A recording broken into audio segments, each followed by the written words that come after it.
आदाब, मैं हूं मुमताज आलम रिजवी और मैं बात करूंगा सऊदी अरब, कतर, यूएई, मिस्र, तुर्की और कुछ अरब ममालिक की, कि जिन पर अब दुनिया की नजर है कि क्या वाकई ये लोग गजा के लिए कुछ करेंगे या नहीं करेंगे। क्योंकि इजराइल का जुल्म बढ़ता जा रहा है और छोटे छोटे मुल्क आवाज उठा रहे हैं। यूरोपीय यूनियन आवाज उठा रहा है।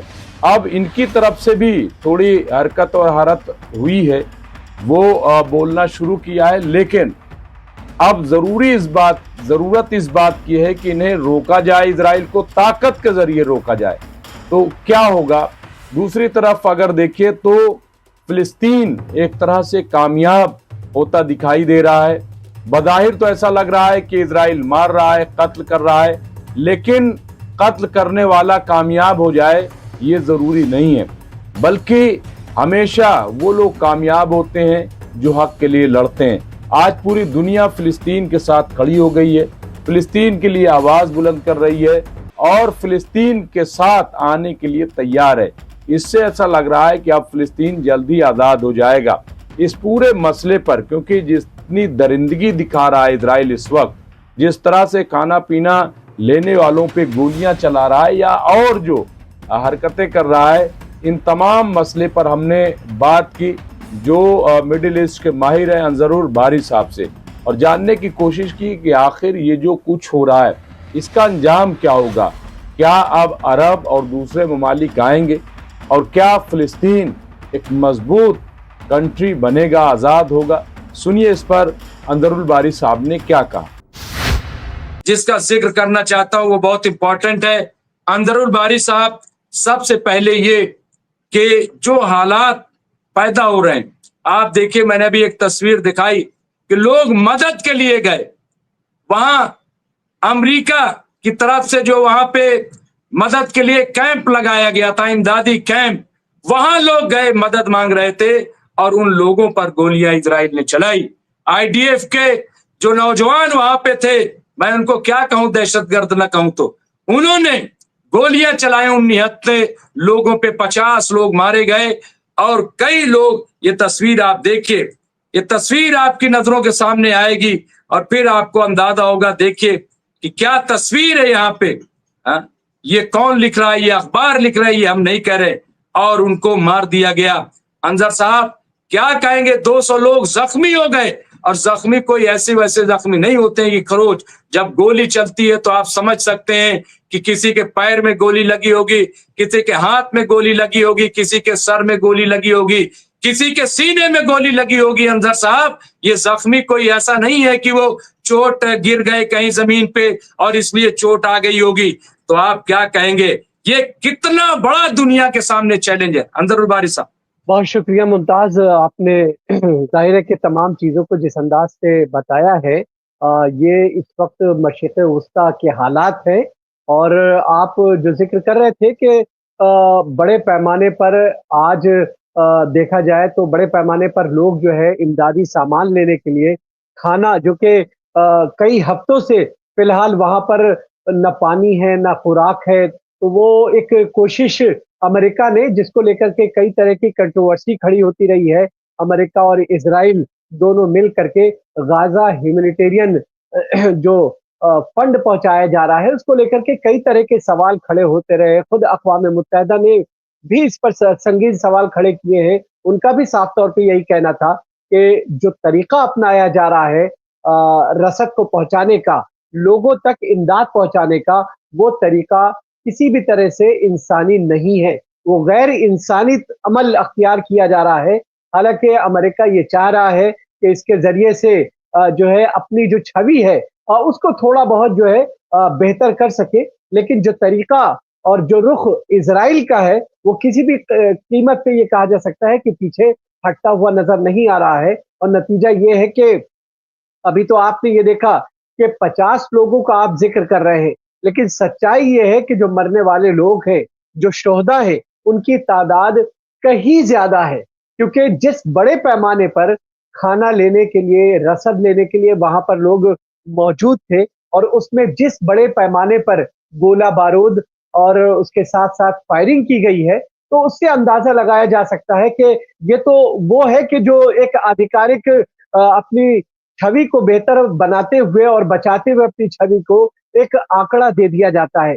लेकिन जहाँ पर हज़ारों लोग मौजूद हों और तमाम के तमाम लोग भूखे हो, बच्चे हो, बूढ़े हो, मर्द हो, औरत हो, वो तमाम के तमाम वहाँ पर मौजूद हैं, जो एक-एक दाने के लिए फ़िलहाल वहाँ पर तरस रहे हैं। और ऐसे में कई दिनों के बाद जब वहाँ पर रसद पहुँचेगी, तो ज़ाहिर है कि एक बड़ी तादाद वहाँ देखने को मिलेगी और इसी का नतीजा और इसी का फ़ायदा उठाते हुए कि इज़राइली आर्मी की तरफ से, जो कि आर्मी नहीं बल्कि आतंकवादियों की ये फ़ौज है, दुनिया में इनसे ज़्यादा सफ़ाक कौम फ़िलहाल कोई नज़र नहीं आती। यही वजह है कि इनको आईडीएफ के जवान कहना, ये नाइंसाफ़ी है। और शोहदा के ऊपर अगर आप ये कहते हैं कि गज़ा के जो फ़िलिस्तीनी हैं, जो गज़ा के जो लोग हैं, वो शहीद हो रहे हैं, उनका एक तरह से ये अपमान होगा अगर हम आईडीएफ को आतंकवादी न कहें। तो ये जो आतंकवादी हैं, जिन्होंने जिस बड़े पैमाने पर फायरिंग करके लोगों को शहीद किया है, मासूमों की जानें ली हैं, ये ज़ाहिर है कि अपने आप में बड़ा ही अनफॉर्चुनेट है। लेकिन सबसे ज़्यादा अफ़सोसनाक पहलू, हालाँकि पिछले कुछ समय में अगर देखा जाए धीरे-धीरे हालात बदल रहे हैं और जो अमेरिका और इज़राइल के हवारी हैं, यानी जो उनके अलाई हुआ करते थे इज़राइल के, अब वो भी अपने जो है नाराज़गी का इज़हार करते हुए नज़र आ रहे हैं। उनको भी लग रहा है कि ये तमाम चीज़ें जिस तरह से हो रही हैं, ये पूरी तरह से इंसानियत के खिलाफ है और जिस भी धर्म को वो फ़ॉलो कर रहे हैं, चाहे वो यहूदीइज़्म हो या फिर ईसाइयत हो, तो तमाम के तमाम लोग ये मानते हैं कि ना ही यहूदीइज़्म में और ना ही ईसाइयत में इस तरह से कत्लेआम की इजाज़त दी जा सकती है। यही वजह है कि उनके दिल जो है फ़िलहाल मलामत कर रहे हैं और नतीजा ये है कि आप एक तरह से विरोध होता हुआ देख रहे हैं। इसके अलावा आपने एक खबर का ज़िक्र किया कि इज़राइल ने बड़े पैमाने पर जो वज़राए ख़ारिजा की एक मीटिंग होने वाली थी, उस मीटिंग की इजाज़त रमल्ला में नहीं दी और जिसका नतीजा ये हुआ कि बड़े पैमाने पर जो अरब मुल्कों के वज़राए ख़ारिजा थे, वो वहाँ जाने वाले थे। वो तमाम के तमाम लोगों ने जो है ऑनलाइन मीटिंग की और ऑनलाइन जो है अपने फ़िलिस्तीन के साथ इज़हार यकजहती का इज़हार किया है और उन्होंने ज़ाहिर किया है कि किस तरीके से इस पूरे मसले को निपटाया जाना चाहिए। क्योंकि तमाम एंगल से फ़िलहाल काम चल रहा है कि किसी भी तरीके से इज़राइल की ये जो सफ़ाकियत है, इस पर किसी तरह कंट्रोल किया जाए, इसमें किसी तरह से नरमी लाई जाए। लेकिन अमेरिका की पुश्तपनाही और इज़राइल का गुंडागर्दी वाला आतंकवादी रवैया, ये किसी तरह से थमता हुआ नज़र नहीं आ रहा है और यही वजह है कि ये आपने एक तस्वीर जिसका ज़िक्र किया कि बड़े पैमाने पर वहाँ लोग मौजूद थे, रसद लेने के लिए मौजूद थे, खाने-पीने की चीज़ें लेने के लिए मौजूद थे, उनके ऊपर अंधाधुंध फायरिंग की गई, उनके ऊपर गोले-बारूद छोड़े गए, नतीजतन इतने बड़े पैमाने पर लोगों की जो है शहादतें हुई हैं। ये कोई पहला मौका नहीं है कि इस तरह से शहादत हुई है। इससे पहले तकरीबन 4-5 ऐसे वाक़यात हो चुके हैं और इज़राइल की ये एक बहुत ही सोची-समझी हिकमत अमली का नमूना है और चूँकि वो चाहता है कि किसी भी तरीके से जेनोसाइड किया जाए, लोगों की तादाद को जो है कम किया जाए। और आपने पिछले दिनों ये खबर देखी होगी कि इज़राइल के प्रधानमंत्री जो कि आतंकवादी हैं, बेंजामिन नेतन्याहू, दुनिया के मोस्ट वांटेड आतंकवादी हैं, उन्होंने ऐलान किया था कि वो जो है 22 नई जो है आबादियों को आबाद करेंगे, 22 नई बस्तियों का उन्होंने एक प्रपोज़ल रखा है, अनाउंसमेंट किया है और उसे तमाम लोगों ने एक तरह से उस पर किसी तरह का कोई आवाज़ नहीं उठाया गया और तमाम की तमाम तरफ से जो है आवाज़ न उठाए जाने की वजह से नतीजा ये है कि पूरे मामले पर खामोशी है। इज़राइल यही तो चाहता है। धीरे-धीरे वो तमाम लोगों को खदेड़ रहा है और अब जबालिया का जो इलाका है और ख़ास तौर से जो उसके पास एक बड़ा कैंप है जुनूबी इलाके में, वो भी पूरी तरह से खाली करा करके लोगों को जो है खदेड़ा जा रहा है। तो ये इज़राइल की मंशा को साफ ज़ाहिर कर रहा है कि इज़राइल क्या चाहता है। इज़राइल का मकसद सिर्फ़ और सिर्फ़ ये है कि यहाँ से किसी तरह से फ़िलिस्तीनी जो पहले उसका अपना एक ख्वाब था कि फ़िलिस्तीनी गज़ा को छोड़ दे, फ़िलिस्तीन से चले जाएँ और वो इजिप्ट के सहराए सीना में जाकर के वहां चले जाएं, या फिर दुनिया के किसी और मुल्क में जाकर के आबाद हो जाए, बस जाए, और उनको बसने में हम हर तरह की मदद करेंगे। उसका अपना एक्सपेंशन का एक इरादा है, और पूरे एक्सपेंशन के इरादे के साथ ही वो इस पूरे काम को अंजाम दे रहा है।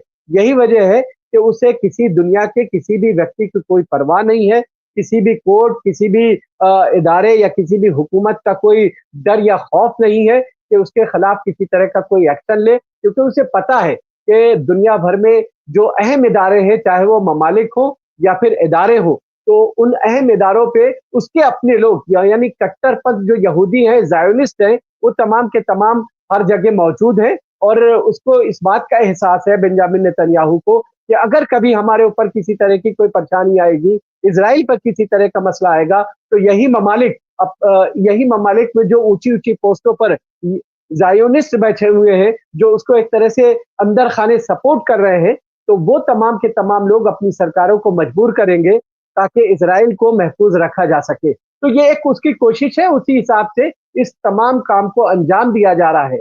और ज़ाहिर है कि दुनिया इस वक़्त देख रही है कि इज़राइल का जो सफ़ाक चेहरा है, फ़िलहाल दुनिया के सामने है, और उसे किसी तरह की हमदर्दी के तौर पर नहीं देखा जाना चाहिए। अगर लोग इस मामले पर खामोश हैं, तो ज़ाहिर है कि दुनिया इस पूरे मामले पर मुजरिम है, क्योंकि अक़वाम मुत्तहिदा भी इस बात को मान चुका है, और उसने भी ऐलान किया है कि दुनिया में अगर कोई ऐसा खित्ता है, कोई ऐसा इलाका है, जहाँ पर भूखमरी यानी भूख के लिए अगर कहा जाए, तो वो इलाका जो है गज़ा कहा जा सकता है। दुनिया में एक ऐसा इलाका गज़ा को जो है इससे ताबीर किया गया है। तो आप इससे अंदाज़ा लगाइए कि वहाँ पर किस तरह के हालात हैं, और दुनिया की जो इस पूरे मामले पर खामोशी है, किस तरह की मुजरिमाना खामोशी है, ये खुद कई तरह के संगीन सवाल खड़े करता हुआ नज़र आता है मुमताज़।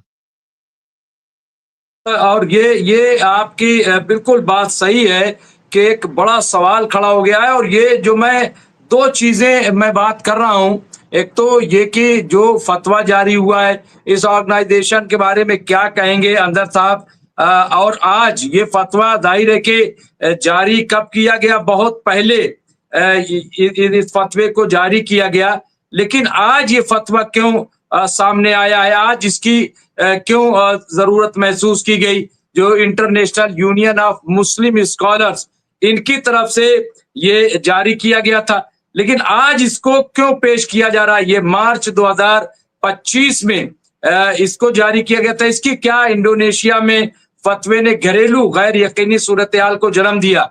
इंडोनेशिया उलमा काउंसिल में खारजा उमूर और बैनुल अक़वामी ताउन के सरबराह यहाँ पे जो है वो सिद्दार नौ अब्दुल हकीम के एक अवामी तबसरे को IUMS के मौक़िफ़ की तौसीक के तौर पर वसी पैमाने पर ताबीर किया गया। ताहम इसका बयान तो कहने का मतलब यह है कि आज क्या आपको लग रहा है कि इस तरह के फतवों की कोई वैल्यू है, कोई अहमियत है, क्योंकि मार्च में जारी किया गया, लेकिन आज इसे फिर मीडिया ने बहुत ज्यादा हाईलाइट किया है। तो क्या दुनिया जो है अब बेदार हो रही, इस चीज को समझ रही है कि नहीं अब वक्त आ गया है कि अब उठ खड़े हुआ जाए, अब बोला जाए, निकला जाए, क्योंकि पूरी दुनिया से आवाज उठ रही है। आप देखिए अंदरुल बारी साहब हमारे साथ, फिरोज अहमद बख्श साहब भी जुड़ गए हैं। जी अंदरुल बारी साहब, पहले आता हूँ। बिल्कुल आपने सही कहा कि इससे पहले भी इस तरह के फतवे आए हैं, और सिर्फ यही नहीं बल्कि आपके पड़ोसी ममालिक से भी कुछ फतवे हुए। इसके साथ साथ ओमान के जो ग्रैंड मुफ्ती है, ग्रैंड मुफ्ती की तरफ से फतवा दिया गया, लीबिया के जो ग्रैंड मुफ्ती है उन्होंने फतवा जारी किया। तो इससे पहले भी इस पूरे मामले पर, चूंकि वो तमाम हालात को जान रहे हैं, और इजराइल की और खासतौर से बेंजामिन नेतन्याहू जो कि दुनिया का मोस्ट वांटेड आतंकवादी है, उस आतंकवादी की जहनियत से बखूबी लोग वाकिफ हैं, और वो ये चाहते थे कि कम से कम नुकसान हो और दुनिया जो है इस चेहरे को पहचान ले, लेकिन लोगों को समझ में नहीं आ पा रहा था। और अब चूंकि एक बार फिर से जिस फतवे का आप जिक्र कर रहे हैं, जाहिर है कि वो वायरल हुआ है और तमाम लोग उस पर बातचीत कर रहे हैं। बातचीत सिर्फ इसीलिए कर रहे हैं क्योंकि दुनिया देख रही है कि इजराइल और बेंजामिन नेतन्याहू जो कि एक आतंकवादी है, उसका चेहरा किस तरह का है। अगर इस तरह के जालिम जाबिर आतंकवादियों को खुली छूट दे दी जाती है, तो जाहिर है कि दुनिया का जो अमन होता है वो कहीं ना कहीं खतरे में है। और इस चीज को महसूस करते हुए तमाम लोग अब खुल करके धीरे धीरे सामने आ रहे हैं और इस तरह के जो फतवे हैं उसकी भी तस्दीक कहीं ना कहीं होती हुई नजर आ रही है। मुमताज, तो ये थे हमारे एक्सपर्ट अंदरुल बारी साहब जिनसे हम बातचीत कर रहे थे। इस तरह से हम कई एक्सपर्ट से बात करते हैं और वो हम आपकी खिदमत में पेश करते हैं। लिहाजा आप एमएमसी न्यूज़ इंडिया से जुड़े रहिए। मेंबरशिप ज्वाइन करने का बहुत बहुत शुक्रिया जिन लोगों ने ज्वाइन की है। जिन लोगों ने अभी ज्वाइन नहीं की है उनसे मैं गुजारिश करूंगा कि वो ज़रूर हमारी मेंबरशिप ज्वाइन करें। इससे हमारा ताउन भी होगा, हमारी मदद भी होगी। बहुत बहुत शुक्रिया।